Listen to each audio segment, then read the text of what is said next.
नमस्कार दोस्तों, एक बार फिर से आप सभी का स्वागत है। मैं आर के तिवारी अपने इस चैनल पर आपका स्वागत करता हूं। आज हम आप लोगों के लिए कॉमन एरर के कुछ क्वेश्चंस लेकर आए हैं। देखिए इनमें क्या गलती है, इसको फाइंड आउट करते हैं और देखते हैं इसमें क्या है। आप लोग एक बार देख लीजिए, ठीक है। पहला है two bedroom flat with all furnitures is available. ठीक है, ये क्या है? अवेलेबल।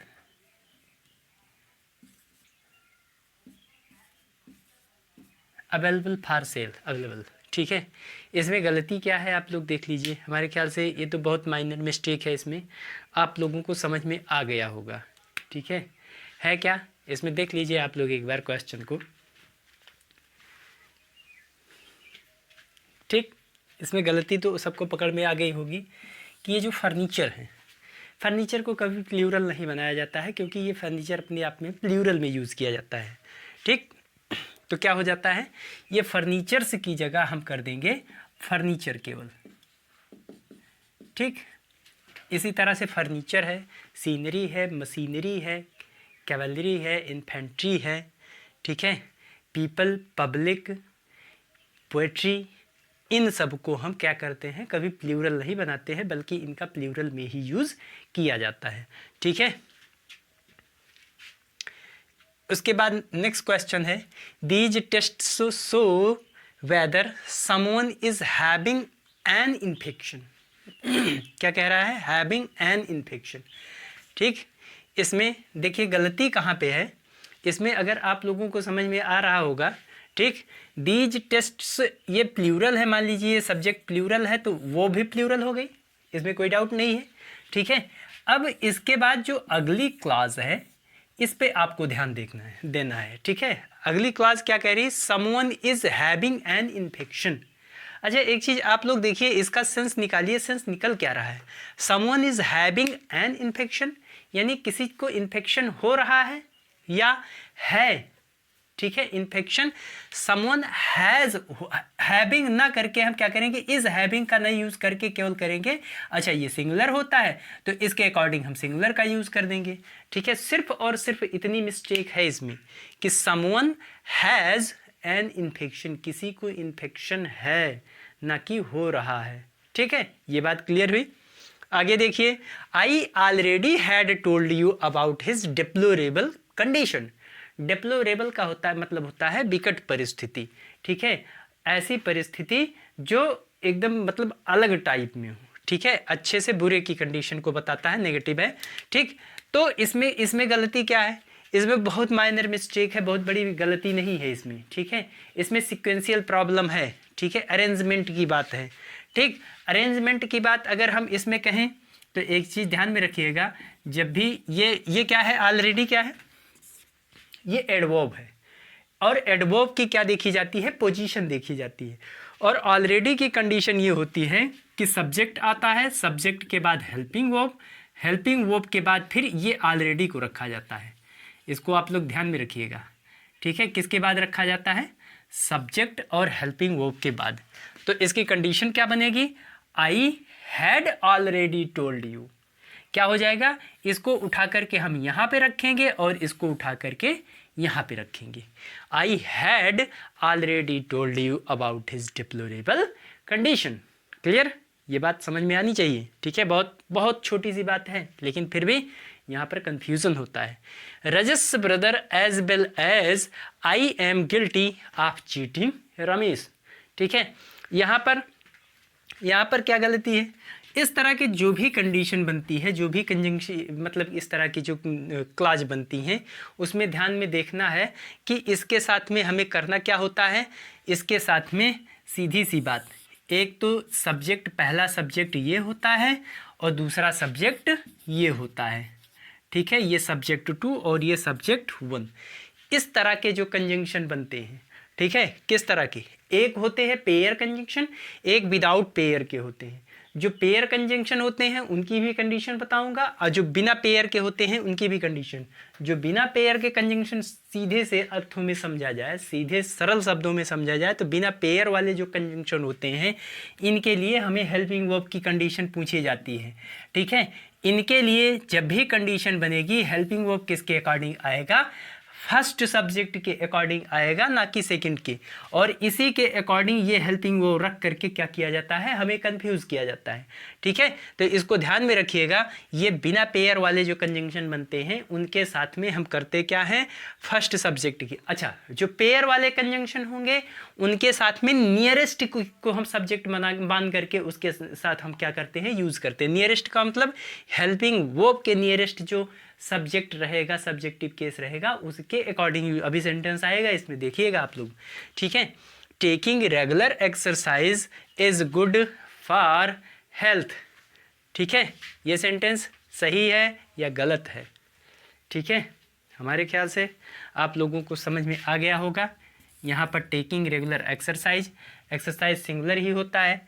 ठीक है, जितने भी कौन से वर्ब होते हैं, नॉन फाइनाइट जान रहे हैं, नॉन फाइनाइट, और नॉन फाइनाइट में खास करके इन्फिनिटिव, कौन से, इन्फिनिटिव एंड जीरंड।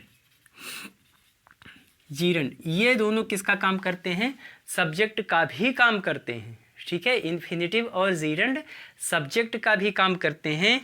इन्हीं को हम वर्बल नाउन भी कहते हैं। ठीक है, कौन सा नाउन कहते हैं, वर्बल नाउन। और वर्बल नाउन के साथ में कंडीशन ये होती है, इसके साथ में हेल्पिंग वर्ब पूछी जाती है। ठीक है, तो वर्बल नाउन के साथ में हेल्पिंग वर्ब हमेशा कौन सी आती है, सिंगुलर हेल्पिंग वर्ब। इसको ध्यान में रखिएगा। और इसके अकॉर्डिंग अगर हम देखें तो ये सही है या गलत है, हमारे ख्याल से सही है। ठीक है, इसको ध्यान में रखिएगा। हेल्पिंग वर्ब सही है तो सेंटेंस सही है।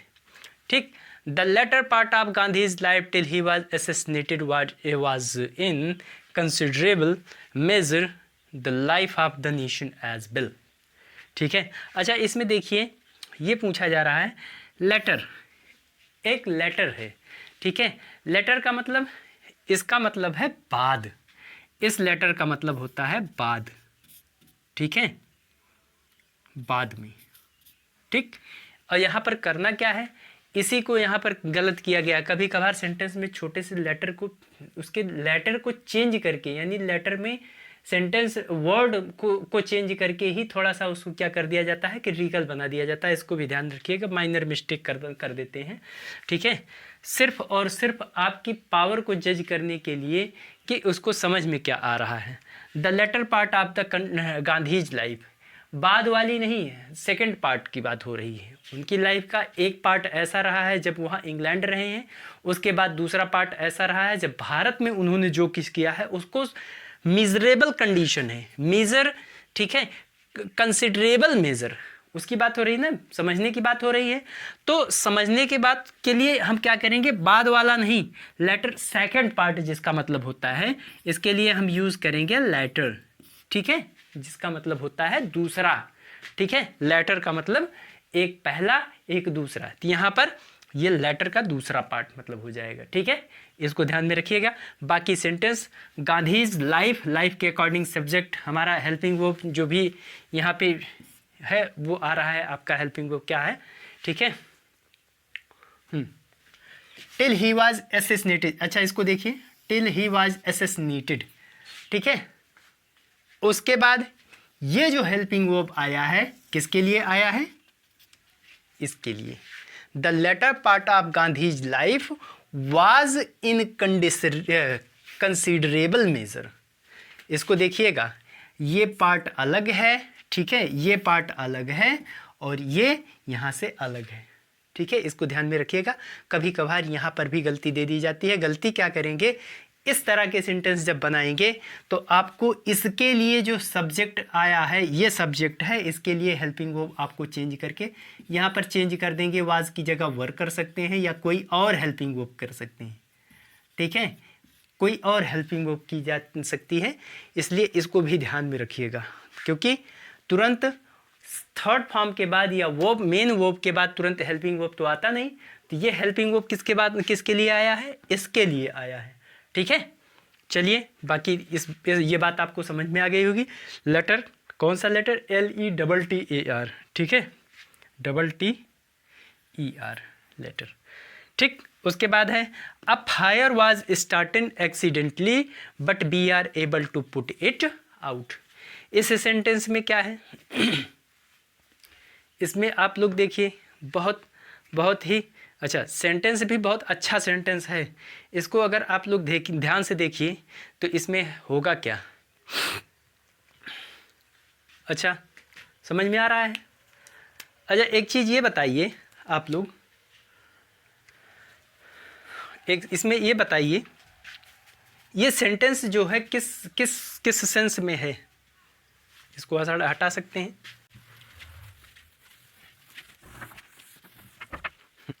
ये सेंटेंस देखिए, जब भी इज, एम, आर, वाज और वर इनके साथ में वो की थर्ड फॉर्म आती है। कौन सी फॉर्म? Third form. तो कौन सा टेंस किस सेंस में होता है? इसको कहते हैं पैसिव वॉइस। क्या है? Passive voice. इसको ध्यान में रखिएगा, ये क्या है? पैसिव। जब भी इसके साथ में, यहाँ पर देखिए वाज के साथ में क्या है? स्टार्टेड, वो की थर्ड फॉर्म आई है। किस सेंस में आएगा?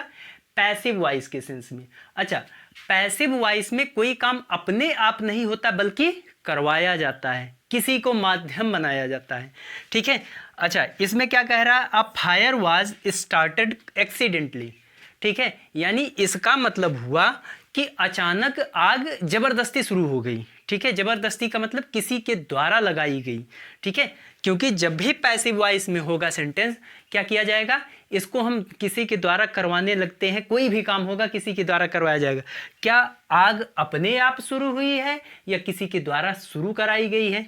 अगर हम इस सेंटेंस को ध्यान से अगर इसको समझना होगा तो यहाँ पर इसको भी ध्यान देना होगा। But we are able to put it out. Put out, इसको आप लोग ध्यान में रखिएगा। ये फ्रेज है, पुट आउट का मतलब होता है बुझाना। ठीक है, क्या हो जाता है? बुझाना। ठीक, अब हम लोग क्या थे? सक्षम थे, बुझाने में सक्षम थे। चलिए हम सक्षम हैं, लेकिन यहाँ पर फायर वाज स्टार्टेड एक्सीडेंटली में ये फायर अपने आप स्टार्ट हो गई है, ना कि स्टार्ट की गई है। तो इसके लिए हम करेंगे क्या? पैसिव में ना करके सिर्फ और सिर्फ हमें इतना करना होगा कि इसका जो वाज है इसी को हटा देंगे, ये सेंटेंस हमारा सही हो जाएगा। ठीक है, पैसिव से एक्टिव में हो जाएगा। इसको पैसिव में नहीं करना है बल्कि क्या करना है? एक्टिव में। अ फायर स्टार्टेड एक्सीडेंटली, अचानक शुरू हो गई आग और हम लोग उसको बचाने मतलब बुझाने में सक्षम थे। ठीक, scarcely he had gone a few step when his brother called him back. ठीक, स्कार्सली। अच्छा हार्डली स्कार्सली के बारे में ध्यान में रखिएगा। Hardly scarcely, hardly scarcely. इसके बाद हमेशा इन्वर्जन का यूज किया जाता है। इन्वर्जन। ठीक, इन्वर्जन का मतलब क्या होता है? Put the verb before subject. क्या? Put the verb before subject, यानी इन्वर्जन किया जाता है। अच्छा हार्डली स्कार्सली के बाद सबसे बड़ी बात ये आती है, पहली बात ये हो गई। दूसरी बात क्या आती है? इसके लिए जो दूसरे पार्ट में यूज़ किया जाता है व्हेन का यूज़ किया जाता है। किसका यूज़ किया जाता है? व्हेन का यूज़। ठीक है, इस बात को आप लोग ध्यान में रखिएगा। यही दो तरीके से क्वेश्चन पूछा जाता है। यहाँ पर देखिए स्कार्सली के बाद क्या है? Inversion. Put the verb before subject. Subject से पहले क्या रखना है? हेल्पिंग वर्ब को। तो हम करेंगे क्या? इसको यहाँ पर रखेंगे और ये कहाँ चला जाएगा? यहाँ पे चला जाएगा। तो हो क्या जाएगा? Scarcely had he gone a few step when. ये सही है, हमारे ख्याल से ये बात समझ में आ रही है। ठीक है, his brother called him back. यहाँ पर करना क्या होगा? हमें इन्वर्जन करना होगा। क्लियर? अगला सेंटेंस देखिए, आइदर हिज ब्रदर और his friend is managing this show. ठीक है, अभी मैंने इससे पहले सेंटेंस में जब उधर बता रहे थे, ठीक है, इसको हटा दें आप लोग, देखिएगा इसको। ठीक, इसको हटा रहे हैं। इसमें क्या है? जितने पेयर कंजंक्शन हो रहे हैं, ठीक है, कौन कौन से?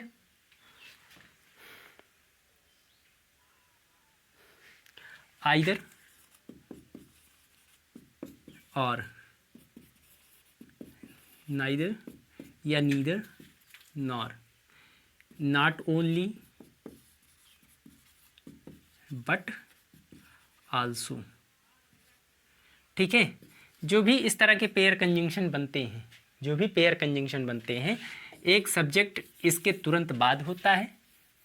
ठीक है, कहाँ पे होता है, यहाँ पे, यहाँ पर दिया रहता है सब्जेक्ट 1। ठीक है, और इसी के बाद रहता है सब्जेक्ट 2। और ध्यान में रखिएगा इसमें फिर क्या रहता है, हेल्पिंग वर्ब रहता है, हेल्पिंग वर्ब। ठीक है, क्या है, हेल्पिंग वर्ब। तो हमेशा ये जो हेल्पिंग वर्ब आएगी नियरेस्ट के अकॉर्डिंग आएगी। नियरेस्ट का मतलब इसके पास में जो सब्जेक्ट रहेगा, जो भी हेल्प मतलब कि आपका नाउन प्रनाउन आएगा उसके अकॉर्डिंग यूज की जाएगी। इसमें देखिए आइदर, आइदर ही, ये इससे मतलब तो है नहीं, आर हिज फ्रेंड। अब फ्रेंड के अकॉर्डिंग ये सही है कि गलत है। ठीक है, अगर हम इसको देखें तो ये सही है। ठीक है, आर हिज फ्रेंड सिंगुलर है, एक है, तो इसके अकॉर्डिंग ये सही है। अगर ये प्लूरल होता तो यहाँ पर क्या हो जाता, हम क्या करने लगते, आर का यूज करने लगते। ठीक है, ये मिस्टेक यहाँ पर दी जाती है, आप लोग इस स्ट्रक्चर को ध्यान में रखिएगा। ठीक है, पेयर कंजंक्शन में जब भी इस तरह की कंडीशन बनती है, आइदर फिर सब्जेक्ट, ठीक है, और फिर सब्जेक्ट ये 1 होता है, सब्जेक्ट 2, फिर हेल्पिंग वर्ब। ठीक है, और ये हेल्पिंग वर्ब किसके अकॉर्डिंग आती है, इसी सब्जेक्ट 2 के अकॉर्डिंग आती है, या इसी को हम कहते हैं नियरेस्ट सब्जेक्ट के अकॉर्डिंग। किसके, नियरेस्ट। ठीक है, नियरेस्ट सब्जेक्ट के अकॉर्डिंग हेल्पिंग वर्ब का यूज किया जाता है। ठीक है, अगली बात देखिए, नो सूनर। नो सूनर के बाद भी इन्वर्जन होता है, नो सूनर। ठीक, नो सूनर के बाद भी क्या हो जाता है, इन्वर्जन हो जाता है। इन्वर्जन अभी बताए हैं, put the subject, put the verb before subject, यानी वर्ब को सब्जेक्ट से पहले रखना इन्वर्जन कहा जाता है। अब क्या है, नो सूनर के बाद क्या हो जाएगा, पहली बात यहाँ पर, और नो सूनर के बाद दूसरी बात ये आती है कि हमेशा किसका यूज किया जाता है, दैन का यूज। ठीक है, इस बात को ध्यान में रखिएगा। और तीसरी बात, इसके लिए जो वर्ब आती है बीच में, ठीक है, कौन सी, वर्ब, इसी वर्ब के अकॉर्डिंग, मेन वर्ब के अकॉर्डिंग। ठीक है, कौन सी वर्ब होती है, मेन वर्ब। मेन वर्ब के अकॉर्डिंग हम यहाँ पर या तो डिड का यूज करते हैं या फिर हैड का यूज करते हैं। ठीक है, एक बात ध्यान में रखिएगा। और अगर आप लोगों को पता हो, ठीक है, कब डिड का यूज होगा, कब हैड का यूज होगा, इस बात को समझने के लिए अगर आप लोगों को पता हो तो डू, डज, डिड, इन तीनों के साथ हमेशा कौन सी फॉर्म आती है, वर्ब की फर्स्ट फॉर्म आती है। ठीक है, तो इसके अकॉर्डिंग अगर हम देखते हैं तो जब भी इसके साथ में डिड का यूज तभी होगा जब ये हमारी वर्ब होगी। ये कौन सी, ये जो वर्ब है हमारी, ये वाली, ये कौन सी होगी, फर्स्ट फॉर्म में होगी, तब हम किसका यूज करेंगे, डिड का यूज। अगर ये फर्स्ट फॉर्म में है तब डिड का यूज, अगर ये थर्ड फॉर्म में है तो हैज, आप लोगों को पता ही है, हैज, हैव और हैड, और हैड, इनके साथ में वर्ब की थर्ड फॉर्म आती है। इसमें कोई डाउट है नहीं, आप लोगों को पता है ये। ठीक है, तो 3 बातें इसमें नो सूनर के साथ में। पहली बात, इन्वर्जन होता है, इन्वर्जन होता है। दूसरी बात, इसके लिए जो कंजंक्शन आता है दूसरे साइड में देन का यूज होता है। तीसरी बात, इसके लिए जो वर्ब यूज की जाती है, वर्ब के पहले हेल्पिंग वर्ब डिड होगी कि हैड होगी, उसको हम किसको देख करके यूज करते हैं, मेन वर्ब को देख करके यूज करते हैं। अब मेन वर्ब अगर फर्स्ट फॉर्म में है तो डिड का यूज, और थर्ड फॉर्म में है तो हम हैड का यूज करेंगे। इसको ध्यान में रखिएगा। तो ये हो क्या जाएगा, हो जाएगा यहाँ पर हमारा जो इन्वर्जन करेंगे तो हैड आई। ठीक है, क्या हो जाएगा, हैड आई का यूज हो जाएगा। हमारे ख्याल से ये बात क्लियर हुई होगी, आप लोगों को समझ में आ गया होगा। ठीक है, अगली क्लास में फिर मिलते हैं, तब तक के लिए धन्यवाद, नमस्कार।